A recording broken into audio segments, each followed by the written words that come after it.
de faire du Mali le grenier alimentaire de l'Afrique de l'Ouest, parce que vous savez que c'est un potentiel très grand. D'ailleurs, le président Kadhafi, en 2008, avait lancé le projet Malibia, avec le Mali et la Libye, pour justement faire du Mali le grenier alimentaire de l'Afrique de l'Ouest. C'est un projet très important. On sait ce qui est arrivé à M. Kadhafi, les forces de l'OTAN l'ont assassiné.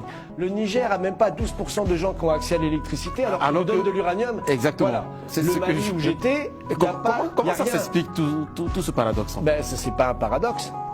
Ça s'appelle le néocolonialisme. Ces pays sont sous tutelle du franc CFA, ils n'ont ni accès à leur crédit, ni à leur monnaie, ni à leur dette, ni à leur économie. Donc ils sont sous contrôle, on pille leurs ressources, il n'y a pas de projet de développement.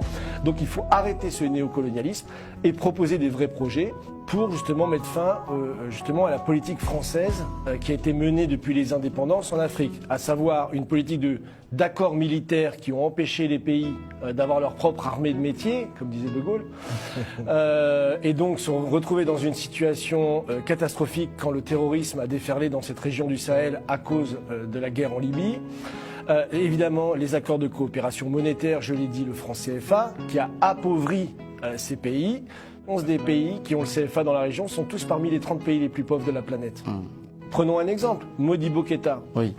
Il a abrogé le 30 janvier 1962, je crois, le franc CFA. Il a créé une banque nationale disant que la monnaie, ça fait partie de la souveraineté d'un pays. Il a, à partir de là, lancé une grande politique d'industrialisation de son pays. Il a fait des conserveries, il a créé une compagnie aérienne, des chemins de fer, des réseaux d'eau potable. Il a lancé une vraie politique d'industrialisation. Malheureusement, la France l'a dégagé, si on veut le dire. Il a fini en prison et il est mort en prison. Mais à l'époque, il a essayé de sortir du franc CFA et il a lancé une grande politique de développement. Sankara avait la même intention, c'est pareil, il a connu le même sort. Donc en effet, le franc CFA, c'est pas l'unique problème. Le problème, c'est le néocolonialisme. Et donc quand les pays veulent se développer, ils se retrouvent souvent soit assassinés, soit il y a un coup d'État. L'attitude de la France vis-à-vis des régimes militaires du Mali, du Niger et du Burkina Faso, je pense, franchement, que le président Macron aurait dû réfléchir à deux fois avant de prendre l'attitude qu'il a prise vis-à-vis de ces régimes militaires. Ces régimes militaires s'appuient sur les revendications du peuple face à la faillite des pouvoirs civils.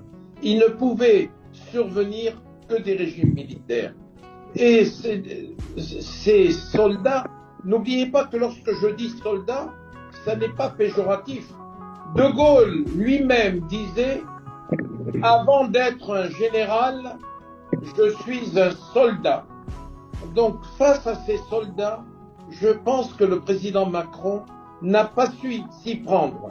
Et l'aventure qui a duré un mois et demi, tragicomique, avec le Niger, en est l'illustration.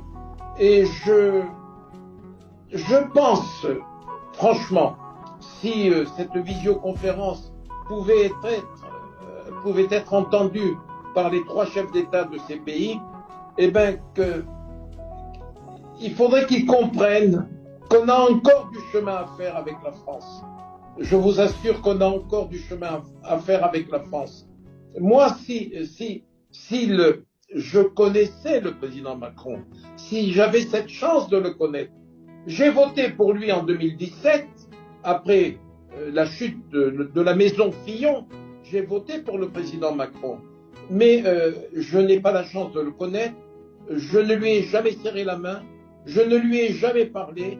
Si j'avais cette chance, je lui dirais, président, faites comme Sarkozy, prenez votre avion, allez discuter à Bamako, à Niamey et à Ouaga avec ses chefs d'État.